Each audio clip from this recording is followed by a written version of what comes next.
If anybody should be able to understand evolution, it is me. Because I make molecules for a living. And I don't just buy a kit and mix this and get that. I mean, ab initio, I make molecules. I understand how hard it is to make molecules. I understand that if I take nature's toolkit, it can be much easier because all the tools are already there, and I just mix it in the proportions that, and I do it under these conditions. But ab initio is very, very hard. I don't understand evolution, and I will confess that to you. Is it okay for me to say that I don't understand this? Is that all right? I know that there's a lot of people out there that don't understand anything about organic synthesis, but they understand evolution. I understand a lot about making molecules. I don't understand evolution. And you would say that, wow, I must be really unusual. Let me tell you what goes on in the back rooms of science. With National Academy members, with Nobel Prize winners, I have sat with them. And when I get them alone, not in public, because it's a scary thing if you say what I just said. And I say, do you understand all of this, where all of this came from and how this happens?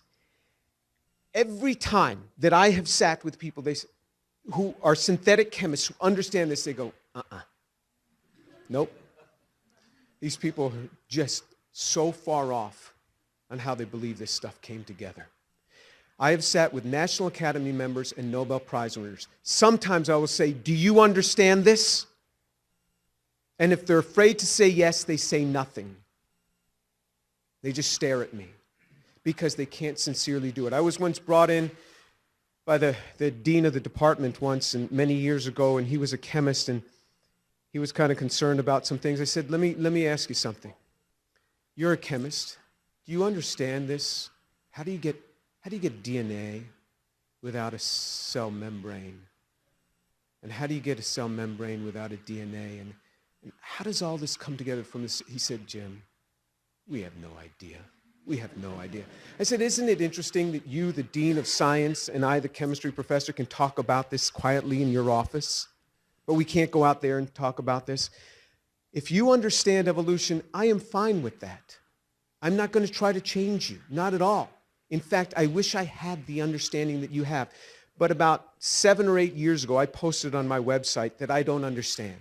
And I said, I will buy lunch for anyone that will sit with me and explain to me evolution, and I won't argue with you until I don't understand something. I will ask you to clarify. But you can't wave by and say, this enzyme does that. You got to get down in the details of where molecules are built for me. Nobody has come forth. The Atheist Society contacted me.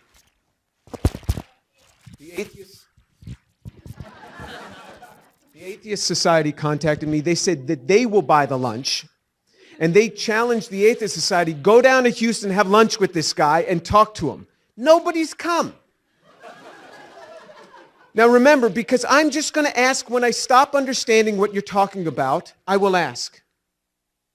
So I sincerely want to know. I would like to believe it, but I just can't. Now, I understand microevolution. I really do. We do this all the time in the lab. I understand this. But when you have speciation changes, when you have organs changing, when you have to have concerted lines of evolution all happening in the same place in time, not just one line, concerted lines, all in the same place, all in the same environment. This is very hard to fathom. I was in Israel not too long ago talking with a bioengineer. And